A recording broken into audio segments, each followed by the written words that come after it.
በታይላንድ በሕክምና ላይ የሚገኘው ማስተር አብነት ወደ ቀዶ ጥገና ክፍል ገብቷል። ሁላችንም በጸሎት እናስበው። ቲክቶከሩ ጆን ዳንኤል በአርሲ ለ10,000 ነዋሪዎች የሚሆን የንጹህ መጠጥ ውሃ ፕሮጀክት አስጀመረ። ሰላም ጤና ይስጥልኝ ውድና የተከበራችሁ የቻናሌ ቤተሰቦች እንዴት ናችሁ? እኔ ደህና ነኝ፣ እግዚአብሔር ይመስገን። ነጻነት ነኝ። ለቻናሌ አዲስ ከሆናችሁ ሰብስክራይብ ማድረግ አትርሱ። ቪዲዮ ከተመቻችሁ ላይክ፣ ሼር፣ ኮሜንት እንድታደርጉ በአክብሮት እጠይቃለሁ። እስከ ቪዲዮ ፍጻሜ አብራችሁን ቆዩ። በታይላንድ በሕክምና ላይ የሚገኘው ማስተር አብነት ወደ ቀዶ ጥገና ክፍል ገብቷል። ሁላችንም በጸሎት እናስበው። ታዋቂውና በብዙዎች ዘንድ የሚወደደው ማስተር አብነት ለረጅም ጊዜ ሲከታተለው የነበረውን የሕክምና ሂደት ለማጠናቀቅ በአሁኑ ሰዓት ወደ ቀዶ ጥገና ወይም ሰርጀሪ ክፍል መግባቱ ታውቋል። ማስተር አብነት ወደ ሕክምና ክፍሉ ከመግባቱ በፊት ለኢትዮጵያውያን በሙሉ ባስተላለፈው መልእክት በሁሉም መልካም ነገር ከጎኔ ቆማችሁ ለደገፋችሁኝ ኢትዮጵያውያንና ለታላቅ የደግነት ልብ ባለቤቶች ሁሉ ምስጋናዬ ከልብ ነው።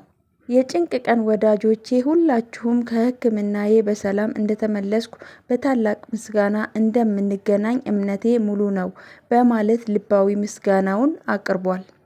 ማስተር አብነት አሁንም ጸሎታችን እንዳይለየው በትህትና ጠይቋል። ይህ የደግነትና የጥንካሬ ተምሳሌት የሆነው ወንድማችን የመጀመሪያው የሕክምና ጉዞ በስኬት ተጠናቆ በጤና ተመልሶ እንድናየው ሁላችንም በያላችሁበት በጸሎት እንድታስቡት ጥሪያችንን እናስተላልፋለን። ፈጣሪ ሆይ ማስተር አብነትን በሰላም ለጤና አብቃው፣ ብርታቱንና ሙሉ ጤንነቱን ይስጠው። በቅርቡ በታላቅ ደስታ እንደምንገናኝ ተስፋ እናደርጋለን። ቲክቶከሩ ጆን ዳንኤል በአርሲ ለ10,000 ነዋሪዎች የሚሆን የንጹህ መጠጥ ውሃ ፕሮጀክት አስጀመረ። አርሲ ኦሮሚያ። በቲክቶክ ማህበራዊ ገጹ በሙዚቃ ስራዎቹ የሚታወቀው ጆን ዳንኤል በኦሮሚያ ክልል አርሲ ዞን ንጹህ የመጠጥ ውሃ እጥረት ላለባቸው ነዋሪዎች የሚሆን የቦኖ ውሃ ቁፋሮ በይፋ ተጀመረ። ይህ በጆን ዳንኤል አነሳሽነት የተጀመረው የውሃ ፕሮጀክት ሲጠናቀቅ በአካባቢው የሚገኙ 10,000 ነዋሪዎች የንጹህ መጠጥ ውሃ ተጠቃሚ ያደርጋል ተብሏል። ቲክቶከሩ ማህበራዊ ሚዲያን ለበጎ ተግባር ማዋል እንደሚቻል በተግባር እያሳየ የሚገኝ ሲሆን በአሁኑ የውሃ ፕሮጀክትም የነዋሪዎችን የዓመታት የውሃ ጥም የሚቀርፍ መሆኑን ተገልጿል።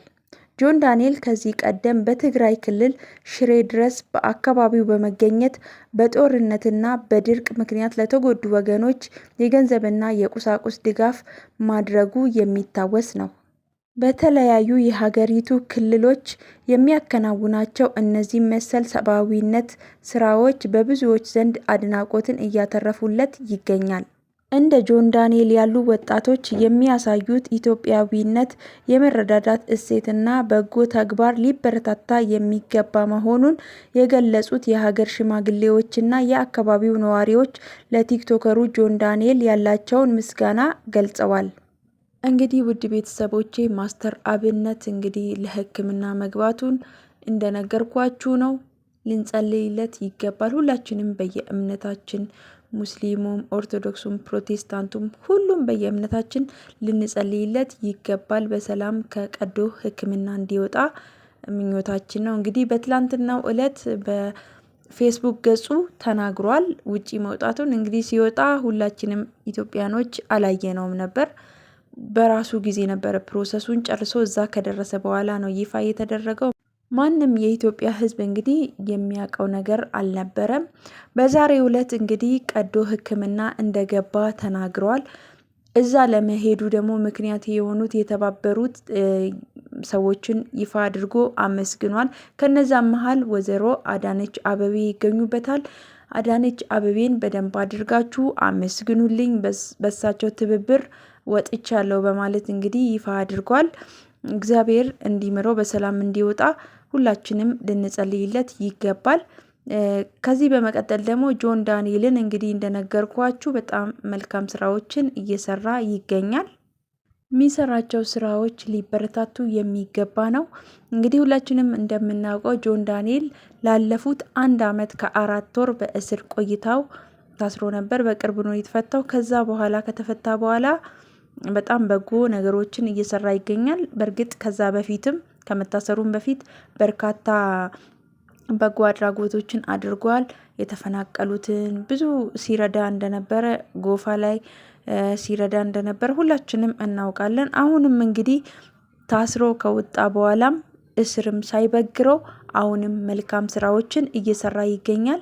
እንግዲህ በምስሉ ላይ እንደምታዩት ውሃ ላጡት ህብረተሰቦች ውሃ ፕሮጀክት አስጀምሯል። እጅግ በጣም ሊበረታታ ይገባል። ጎበዝ የሆነ ጀግና የሆነ ወንድማችን ነው። ከዚህም በላይ ደግሞ ሌሎችን መልካም ስራዎችን ከሱ እንጠብቃለን።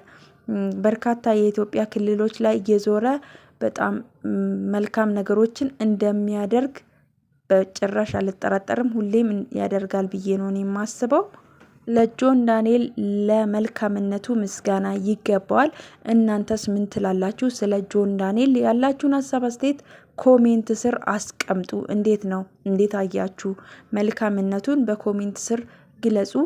እንግዲህ ውድ ቤተሰቦቼ ለዛሬ ይዤላችሁ የመጣሁት ቪዲዮ ይሄን ይመስላል። እስከ ቪዲዮ ፍጻሜ አብራችሁኝ ስለቆያችሁ እጅግ በጣም አመሰግናለሁ። መልካም ጊዜ ይሁንላችሁ። በሌሎች ቪዲዮዎች እስክንገናኝ ቸር ሰንብቱ።